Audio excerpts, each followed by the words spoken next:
البلدة القديمة في نابلس شو بتعني لك؟ والله يا أمي البلدة القديمة تعني لي إشي كبير كبير.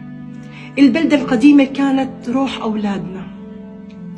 البلدة القديمة أولادنا، كيف إحنا بنقول المسجد الأقصى، بنقدس المسجد الأقصى وبنحب المسجد الأقصى.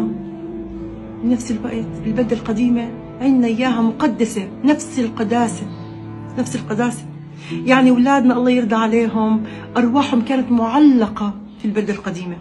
أنا لما بنزل على البلدة القديمة بس أشم ريحتها، طبعا في ناس كتير بيقولوا لك ريحة رطوبة، ريحتها غريبة. لا، أنا بقول لهم بالعكس، أنا بشم ريحة العز، ريحة الفخار، ريحة دم أولادنا الزكية، ريحة المسك الفواح بشمها في البلدة القديمة.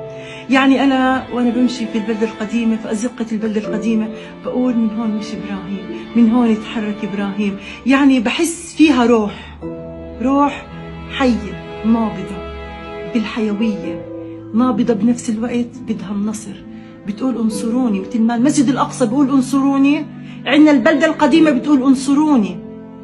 وبأمر الله تعالى البلدة القديمة والمسجد الأقصى والحرم الإبراهيمي وكنائسنا وكل مقدساتنا الإسلامية بأمر الله تعالى إحنا مستعدين نفديهم بأرواحنا.